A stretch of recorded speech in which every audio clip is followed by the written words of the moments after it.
بسم اللہ الرحمن الرحیم۔ ناظرین، آج کا چوتھا ویلاگ پیج 319، کتاب کا نام ہے معارف القرآن، جلد اول، سورۃ الفاتح سے لے کر سورۃ البقرہ، پارہ اول تا پارہ تیسرا، رکوع 8واں۔ رائٹر ہیں اس کتاب کے مفتی اعظم پاکستان حضرت مولانا مفتی محمد شفیع صاحب رحمۃ اللہ علیہ۔ بسم اللہ الرحمن الرحیم۔ الحمد للہ وکفی وسلام علی عبادہ الذین اصطفی۔ ویلاگ نمبر 4 اور پیج ہے 319۔ میرے رب کی مجھ پر عنایت ہوئی، کہوں بھی تو کیسے عبادت ہوئی، حقیقت ہوئی جیسے مجھ پر عیاں، قلم بن گیا ہے خدا کی زبان، مخاطب ہے بندے سے پروردگار، تو حسن چمن تو ہی رنگ بہار۔ یہ دعا کر کے حضرت خلیل اللہ تو اپنے وطن شام کی طرف روانہ ہو گئے۔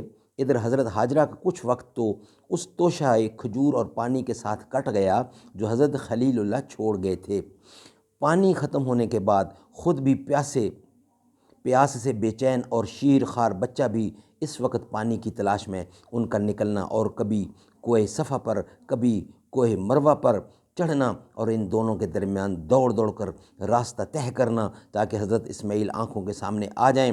عام مسلمانوں میں معروف ہے، اور حج میں صفا مروہ کے درمیان صحیح کرنا آج تک اسی کی یادگار ہے۔ اللہ کے حکم سے وہاں چھوڑ کے واپس چل پڑے تو اس کے بعد کا یہ واقعہ ہے۔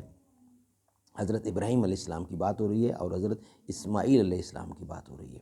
اس قصہ کے آخر میں حضرت جبرائیل امین کا بحکم خداوندی وہاں پہنچنا اور چشم زمزم کا جاری کرنا، اور پھر قبلہ جرہم کے کچھ لوگوں کا یہاں آ کر مقیم ہو جانا، اور حضرت اسماعیل علیہ السلام کے جوان ہونے کے بعد قبیلہ جرہم کی ایک بی بی سے شادی ہو جانا، اور یہ سب صحیح بخاری کی روایات میں تفصیل کے ساتھ مذکور ہے۔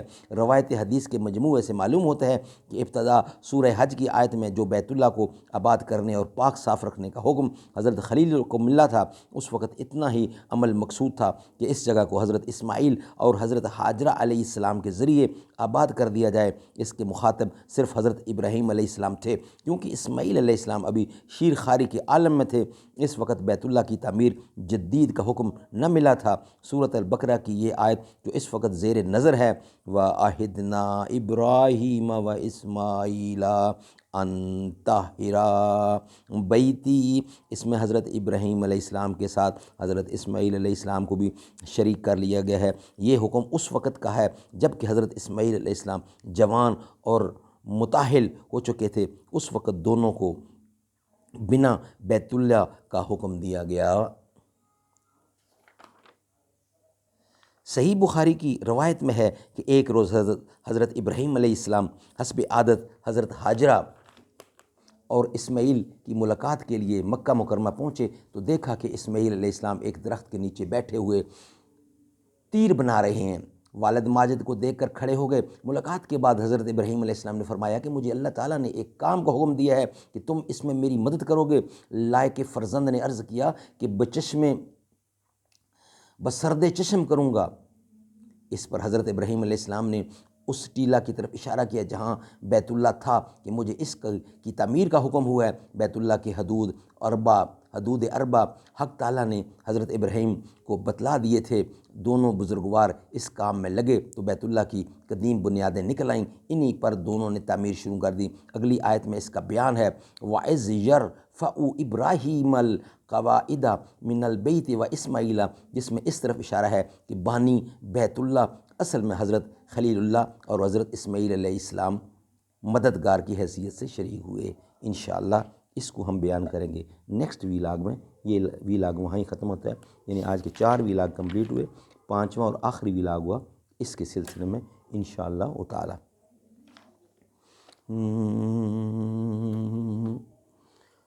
دیوبند کے گلشن کا ہر پھول نرالا ہے، دیوبند کے گلشن کا ہر پھول نرالا ہے، راہ حق میں جان دے دی، شعیب و قاسمی نے ظلم و ستم کا جو بن پھر بھی نہ حق چھپایا، بنیاد خود رکھی تھی سرکار دو جہاں نے، حضرت نانوتوی کو یہ سہانا خواب آیا، وہ تھانوی لاہوری عبداللہ بیلوی بھی، ان اولیاء میں حضرت درخواستی بھی آیا، الیاس کی لحد پر